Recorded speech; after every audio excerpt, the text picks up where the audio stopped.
Welcome to the deep dive. We're here to cut through the noise on complex topics and give you the core insights. Today, we're diving deep into the liver imaging reporting and data system LIRADS. And for you, our listeners, radiologists, and hepatologists, you know better than anyone how crucial clear communication and really precise interpretation are when managing patients at high risk for hepatocellular carcinoma, HCC. So, this deep dive, it's all about equipping you with a really nuanced grasp of LIRADS. We'll look at its core principles, those critical updates you need to know, and importantly, the subtle pitfalls, the things that can trip up even experienced folks. We want you walking away with those practical aha moments. Yeah, and what's really quite fascinating about LIRADS, coming from the ACR, is how it's truly become a kind of universal language in this field. Its main goal, really, is to bridge those communication gaps between all of us radiologists, hepatologists, surgeons, pathologists. This standardization, it's not just about reducing variability. It fundamentally streamlines how we make clinical decisions. Yeah. It gets everyone on the same page for the best patient care. Exactly. Think of it like a finely tuned instrument, one that's constantly adapting as new evidence comes out, as clinical needs change. Our mission today is to unpack the system, really focus on the essential features, and see how it empowers those multidisciplinary teams in the real world. Let's jump in. Okay, let's start right at the beginning. What was the foundational purpose? What core objectives drove LIA's creation, and how has it changed over the years? Well, at its heart, LIRADS was designed to standardize how we interpret imaging for high-risk HCC patients. It gives us a probabilistic framework for diagnosis. And for those observations we categorize as LR5, the system aims for incredibly high specificity for HCC. The idea is to allow a confident diagnosis just from imaging, maybe avoiding a biopsy altogether.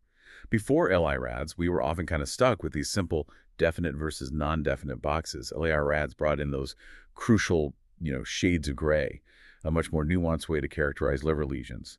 And what's important is, while it gives structured management suggestions, it deliberately avoids definitive management recommendations. That preserves flexibility for the clinical team.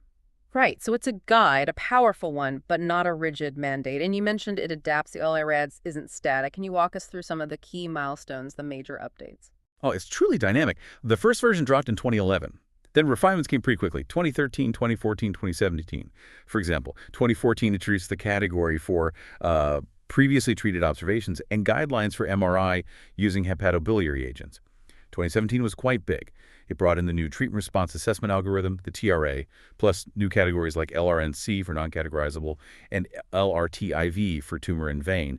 It also tweaked threshold growth and ancillary features, but the 2018 version, that was arguably a landmark. That's where LIRADS really synced up with the AASLD 2018 HCC clinical practice guidance. It refined the criteria for those small 10 to 19 millimeter LR5 observations, and it simplified threshold growth to just a clear 50% or greater size increase within 6 months.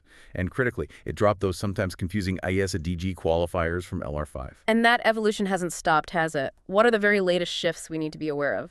Absolutely, it keeps going. The Organ Procurement and Transplantation Network, OPTN, updated its Class 5 criteria just last year, in 2023, to directly align with LIRADS LR5. Now, that is a huge step towards universal acceptance, especially thinking about transplant candidates. And looking ahead to 2024, there are proposed updates including major revisions to the ultrasound surveillance algorithm, the CT-MRI non-radiation, and the new radiation TRA algorithms, plus the CEUS non-radiation TRA algorithm. A path category for pathologically proven HCCs was also on the cards. This constant push for harmonization with major guidelines.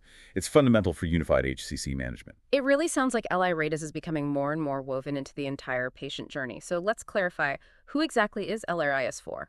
Are there specific patient groups where it's most applicable? And maybe just as importantly, who is it not for? That's a critical distinction. You're right. LIRADS is very precisely defined for adult patients who are at high risk for HCC and are having a CT or MRI. So that includes people with known cirrhosis, chronic Hep B, or a documented past or present HCC diagnosis. Using it outside these specific groups, that would really compromise its specificity, could lead to misdiagnosis. Okay, so high-risk adults. Exactly. And conversely, we absolutely must exclude patients with no identifiable HCC risk factors. Anyone under 18, there's a separate pediatric LIRADS for them. Also exclude patients with cirrhosis from specific non-HCC related causes like congenital hepatic fibrosis, vascular disorders like Budd-Chiari, or diffuse nodular regenerative hyperplasia, and of course any pathologically proven malignancy that is definitely not HCC. The reason for these exclusions is pretty straightforward. It's to prevent false positives and maintain the system's strong predictive value. Got it. So with those foundations and patient groups clear, let's get into the mechanics. How does LIRADS actually guide us through assessing a focal liver observation? What's a workflow like? Okay, so LIRAG uses this highly structured multi-step algorithm. It's really designed to minimize subjectivity. First step is an initial exclusion phase. This is where you quickly sort out observations that are, say, non-categorizable LRNC, definitely benign LR1, probably benign at LR2, definite tumor in vein, LRTIV, or probably or definitely a non-HCC malignancy, LRM. Sort of a quick triage. Exactly. If an observation doesn't fall into one of those buckets, then you apply the major imaging features. These are used to assign categories from LR3 up to LR5. Now, here's a critical principle, and honestly a common pitfall. If you're uncertain about whether a specific feature is present, you should not report it as present. Be definitive. After applying the major features, you then consider ancillary features. These let you potentially upgrade or downgrade a category, but, and this is key, an upgrade is generally limited to LR4. You cannot upgrade to LR5 using ancillary features alone. Okay, it's a crucial rule. It is. And if you have conflicting ancillary features, one suggesting malignancy, one suggesting benignity, you make no adjustment. Stay put. For LR5 observations specifically, if you see 2 or more ancillary benign features, that might warrant a downgrade. And the tie-breaking rules, they always push you towards lower certainty. Yeah. That level of detail, those rules, really emphasize the precision LIRADS aims for. Let's break down those major imaging features. What are they, and what are the really crucial nuances or potential pitfalls we need to watch out for? This is where things can get tricky. You're absolutely right. These are the cornerstone. It's their specific combination in that high-risk population that gives us the high specificity for HCC. Okay, first, arterial phase hyperenhancement, or APHE. We're looking for non-rim enhancement that's unequivocally brighter than the surrounding liver tissue. The key nuance, and a common mistake, is assessing this in the late arterial phase. Some HCCs only light up then. Miss it, and you might miss the diagnosis. Physiologically, it connects to neoangiogenesis. And the pitfall. The biggest pitfall is rim hyperenhancement. If you see that, think LRM, not typically HCC. Also remember, its sensitivity drops for smaller lesions. Okay, late arterial phase, non-REM. Got it. What's next? Next is washout appearance. This is a non-peripheral temporal reduction in enhancement. So the lesion becomes hypoenhancing in the portal venous or delayed phases compared to the liver parenchyma. Now, a specific point. For gadoxetate disodium, you only consider the portal venous phase for true washout. And pitfalls here. Similar to APHE, it's not entirely specific. You can see washout in other things like metastases. Also watch out for pseudo-washout, just from parenchymal distortion nearby. And importantly, especially for CEUS, if you see peripheral washout, early washout, under 60 seconds, or marked washout, those are LRM features, suggesting it's not HCC. Good distinction. Keep going. Then we have the enhancing capsule. This looks like a smooth, uniform, sharp rim of hyperenhancement that pops out in the later phases, portal venous or delayed. Pathologically, it's often a pseudocapsule, but image-wise, it's highly specific for more progressed HCC. This feature is powerful. It lets you call LR5 with APHE and size 2 centimeters or more, even if there's no definite washout. Wow, okay. Pitfall. Misinterpreting peripheral enhancement in small cholangiocarcinomas, or just fibrotic tissue around cirrhotic nodules. It really has to be unequivocal. Unequivocal seems to be a theme here. It really is. Next is size.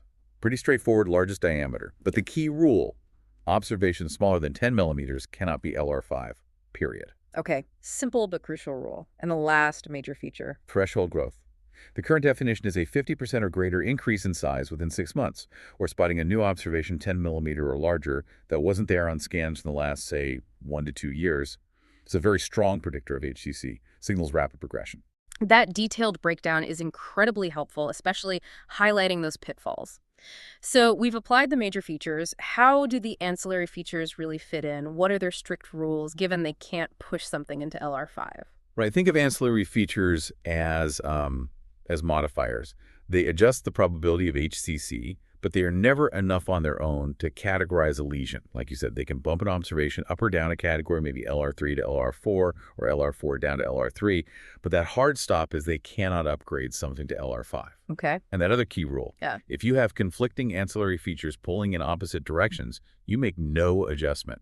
Stay with the category assigned by major features. Makes sense. Can you give some examples of ancillary features? Sure. Favoring malignancy generally. Things like subthreshold growth or corona enhancement that's peri-observational enhancement. fading to ISO enhancement. It's not HCC specific, but it might predict microvascular invasion. Restricted diffusion is another, but a big pitfall here. There's a lot of overlap between benign and malignant, and it's super sensitive to motion artifacts. Mild, moderate T2 hyperintensity often points towards malignancy generally, maybe ICC or METS, and HPP hypoenhancement, very sensitive for HCC, but lacks specificity by itself. Okay, those are general malignancy signs. What about features favoring HCC specifically? For HCC specifically, nodule and nodule appearance, mosaic architecture that's highly specific for HCC, fat in the mass, also highly specific and often seen in early HCC.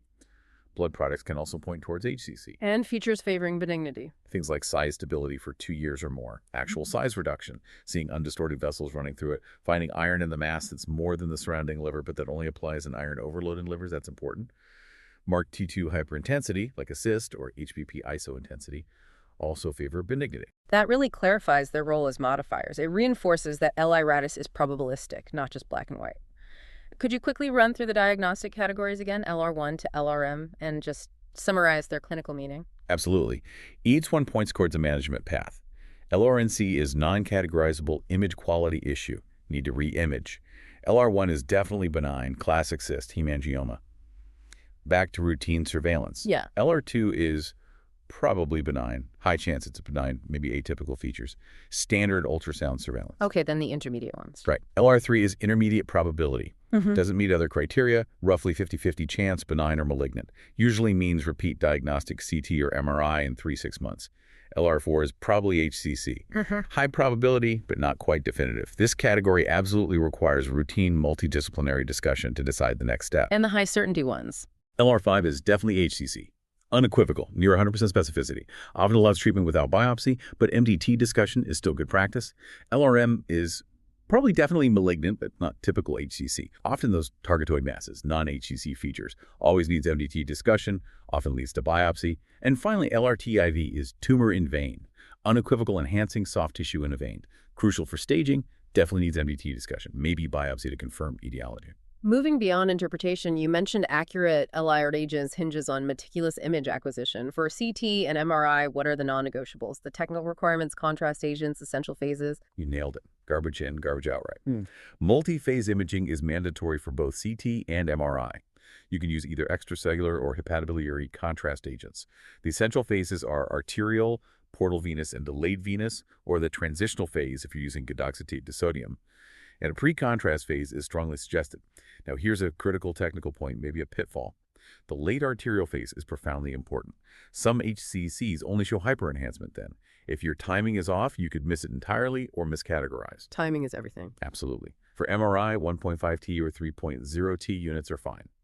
Protocols absolutely must include unenhanced T1-weighted in and opposed phase sequences, T2-weighted with fat saturation, and then your multiphasic contrast-enhanced T1-weighted images. DWI is also suggested. A major pitfall here is just suboptimal image quality. Maybe the exam wasn't completed, maybe the arterial phase timing was way off, maybe there are artifacts. Any of these can lead to an LRNC call, or worse, an actual miscategorization.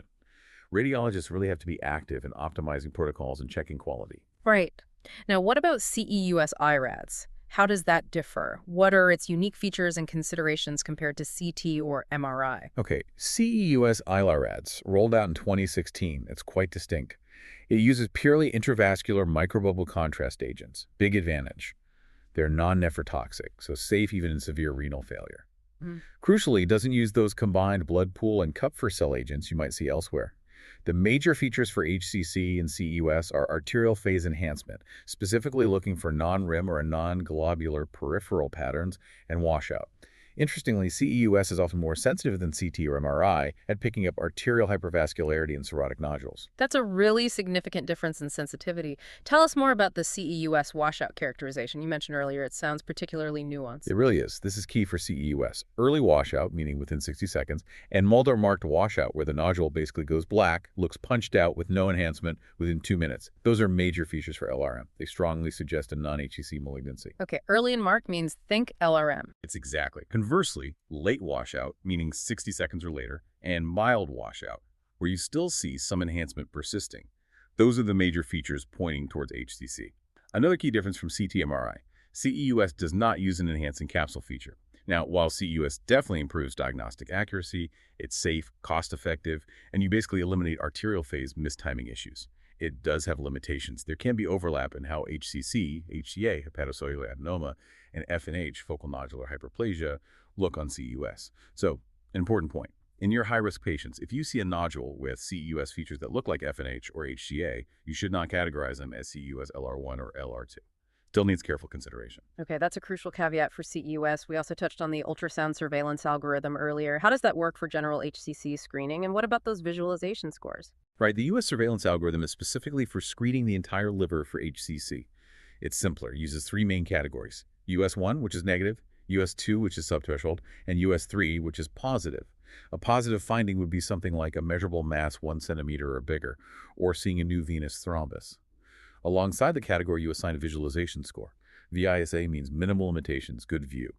VISB is moderate limitations, and VISC means severe limitations may be due to obesity, bad steatosis, advanced cirrhosis, where the scan quality is really compromised. And you mentioned updates for 2024. What's new for U.S. surveillance? Any game changers? Yeah, the 2024 updates provide some really practical, refined guidance. For instance, it now recommends getting a diagnostic MRI or CT if a patient has elevated AFP, say 20 ngml or higher, or if it's clearly increasing even if their ultrasound isn't US3 positive. That's a big change. It is. And for patients who have a persistent VISC score, meaning the liver is just hard to see, well, especially if they have risk factors like NASH cirrhosis or high BMI, a repeat ultrasound within 3 months might be considered. But if that VISC still persists, then the recommendation is to move to alternative surveillance, like abbreviated MRI or multi-phase CT. Abbreviated MRI, AMRI. That sounds like it could really fill a practical need there. How does it balance diagnostic quality with, time and cost? It tries to do exactly that. AMRI is a kind of streamlined MRI protocol. It balances getting enough diagnostic information with being more efficient than a full diagnostic MRI. Protocols usually include just selected sequences, maybe non-contrast T1, T2, DWI, and then dynamic T1 with an extracellular agent, or maybe a gadoxetate-enhanced HBP AMRI protocol. It offers a more robust screening option when ultrasound quality is poor, especially for those tricky, persistent VISC cases. Makes sense. Okay, shifting gears slightly. Beyond initial diagnosis, LIRADS has grown into assessing treatment response. How do the TRA treatment response assessment algorithms work, and what are the new additions for 2024? Right, the LRTR algorithms, they first appeared in 2017. They give us a clear, standardized way to interpret and report how HCC is responding to locoregional treatments, things like ablation, TACE, TARE, radiation therapy. They assign response categories based on how likely we think tumor viability or recurrence is. The 2024 updates refine this even further.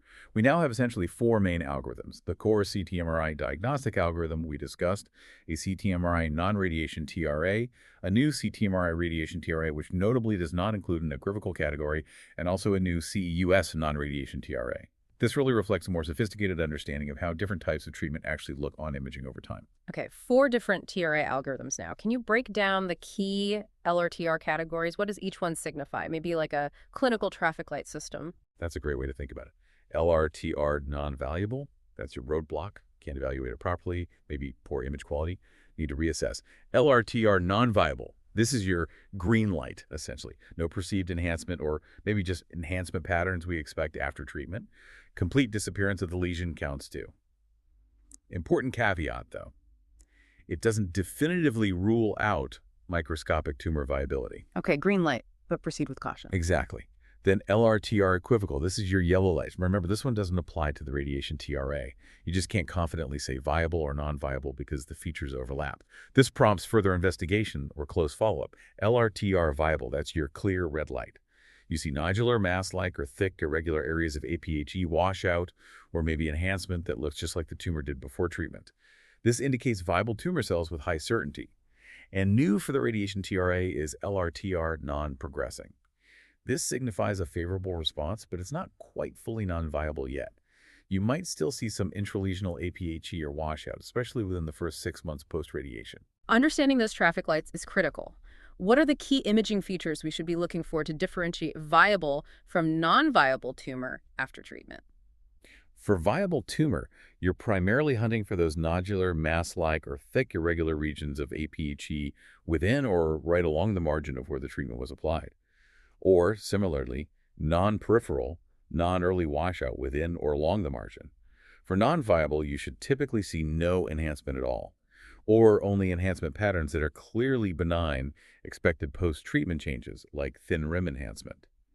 The new CEUS non-radiation TRA algorithm refines this even more by specifically assessing both intralesional inside the treated area and perilesional right at the edge tumor viability. For example, intralesional present on CEUS TRA means seeing arterial phase isoenhancement or hyperenhancement within the treated zone. Perilesional present means seeing arterial hyperenhancement with washout right at the edge. This is super important because recurrence often pops up right at the margins. That makes sense, focusing on the edge too. And understanding the expected post-treatment look for different therapies must be crucial to avoid mistaking normal healing or reactive changes for viable tumor. Can you touch on common therapies and their distinct imaging signatures? Oh, absolutely. This is a huge area for potential pitfalls. Each therapy leaves a different footprint. For locoablative therapies like RFA or MWA, they cause coagulation necrosis. You expect a distinct ablation zone. It might look heterogeneous on CT, often T1 hyper T2 hypo on MRI. Seeing gas bubbles inside is common for up to a month. The key pitfall here is misinterpreting the uniform thin peripheral enhancement from reactive hyperedemia, that normal healing rim, which can actually stick around for up to 6 months. Don't call that viable tumor. Okay, thin uniform rim post-ablation can be normal for months. Exactly. Now, transcatheter therapies like TACE or TARE, they block arterial blood flow, cause ischemia. You often see early regional hyperenhancement from inflammation. And they, too, can have a thin, uniform, linear rim enhancement that can persist for months, even years. Gas foci are also common. The major pitfall with TACE, specifically conventional TACE, is retained ethiodized oil. It's bright on CT and can totally obscure any underlying enhancement. You might need an unenhanced CT or switch to MRI to properly assess response. Right, that oil masking enhancement is a classic TACE issue. What about radiation? Radiation therapies like SBRT or TAR work by causing vascular damage. Here's a big one. The tumor size and its enhancement might actually increase transiently after treatment. This is known as pseudoprogression. Don't immediately call it treatment failure. Intralesional APHE and washout can commonly persist for the first 6 months post-radiation, then gradually resolve. The real key is change over time. If you see an increase in enhancement or washout after an initial period of stability or improvement, that's highly suggestive of recurrence. Pseudoprogression is definitely something to keep in mind with radiation. Definitely. And just generally, a few overarching post-treatment pitfalls. Q1-weighted hyperintensity on MRI can mimic enhancement. Always use subtraction images if you have them. We mentioned oil retention. Distinguishing true perilesional APHE, viable tumor, from just reactive changes can be tough if you're genuinely unsure, the algorithm says. Choose LRTR equivocal. And things get complicated when patients have had multiple different therapies. Again, when in doubt between viable and non-viable, lean towards LRTR equivocal. Okay, so bringing this all together now, what does LRADS mean for actual patient care? How does it fit into the bigger picture of HEC diagnosis, staging, and planning treatment? It's really become a pivotal tool. That probabilistic framework helps with earlier detection, which we know is critical for potentially curative treatments. It stratifies the risk of HCC, helps guide our diagnostic approach, guides therapy choices, and plays a key role in staging, especially with that LRTIV category for macrovascular invasion, which directly feeds into TNM staging. And a central theme, maybe its greatest strength, is the emphasis on multidisciplinary discussion, the MDT meeting, for almost all non-benign observations. That's LR3, LR4, LR5, LRM, LRTIV, and LRTR viable. This ensures that these complex cases really benefit from everyone's expertise: radiology, hepatology, surgery, oncology.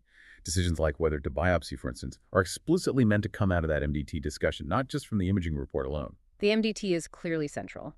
How do the specific LIRADS categories translate into management suggestions or pathways? How does it actually guide those next steps? Yeah, the system provides these tailored, evidence-based management suggestions. They're designed to help avoid both over-investigating benign things and, conversely, under-investigating suspicious ones. So, for LR1 or LR2, the suggestion is simply return to standard 6-month ultrasound surveillance. Keep watching. For LR3, intermediate probability, it's usually repeat diagnostic imaging, CT or MRI, within 3 to 6 months. Maybe MDT if it's an unusual case. LR4, probably HCC, demands that routine MDT discussion to figure out the best strategy, maybe repeat imaging soon, maybe biopsy, maybe even treat definitively. If no immediate action, repeat imaging within 3 months is advised. LR5, definitely HCC, means you have a definitive diagnosis based on imaging. Treatment can often proceed without biopsy, though again, MDT is still highly recommended for consensus and planning. LRM, or LRTIV, absolutely necessitate MDT for consensus management. Biopsy is often prompted here if there's uncertainty between HCC and a non-HCC malignancy, or maybe to figure out the cause of the tumor in vein. For the treatment response categories, LRTR non-evaluable, non-viable, or equivocal typically means continued monitoring with imaging, usually within 3 months. But for LRTR viable, that signals active disease. It needs an MDT review, which very often leads to a decision for retreatment. That mapping to management is incredibly useful. You also mentioned alignment with major clinical guidelines. That seems like a huge achievement. Can you elaborate on the harmonization with AASLD and OPTN criteria? Yeah, this harmonization is really a monumental step towards having a truly universal integrated approach for HCC. The LIRADS CT-MRI diagnostic algorithm was formally baked into the AASLD practice guidance back in 2018. That alone, unified framework, significantly streamlined diagnostic pathways across institutions. And then, as we mentioned, OPTN updated its Class 5 criteria in 2023 to directly align with LIRADS LR5. This has a particularly big impact for liver transplant candidates.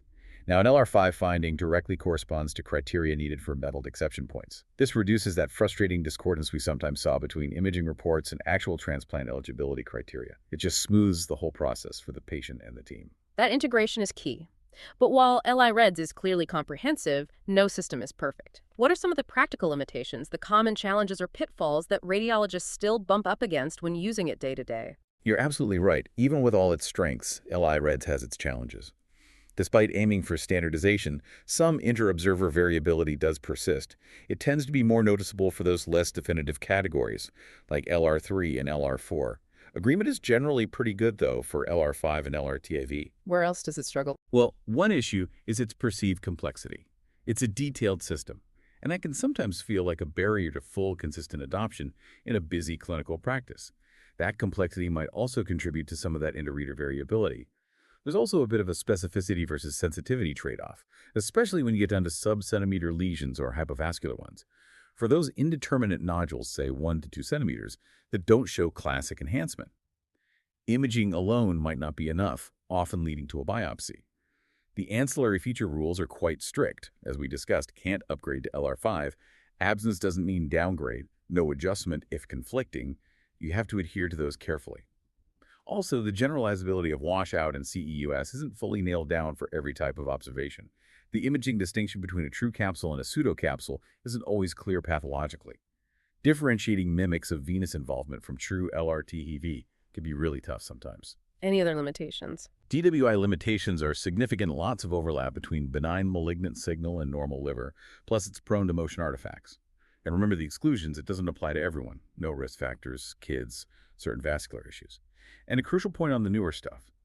The V2024 CT-MRI radiation TRA algorithm still needs more validation. Its performance currently is described as just fair, which definitely highlights a need for further refinement in assessing response to radiation. Those limitations really underscore that this is an evolving field needing ongoing research, education, refinement. So looking ahead then, what are the future directions for LIRADS? Where do you see it going next? It's definitely dynamic, always looking forward. Some key future directions include developing prognostic and predictive features. Can LANs tell us more about likely patient outcomes or predict response to specific treatments? That's a big goal. There's also work on implementing a standardized system for quality assessment and reporting of the actual examination adequacy. Was the scan technically good enough? Lexicon expansion and translation are ongoing efforts to promote truly universal adoption and consistent communication internationally. A significant gap right now is assessing response to systemic therapies. Developing a dedicated LIIS algorithm for that is a major area of it, and of course, just continuous ongoing refinement and evidence integration. We expect updates roughly every 3 years or so, incorporating new published evidence to keep the system relevant, accurate, and effective. So wrapping this up, what does this all mean for you, our listener? The Liver Imaging Reporting and Data System, LIRADS, has fundamentally changed how we approach HCC.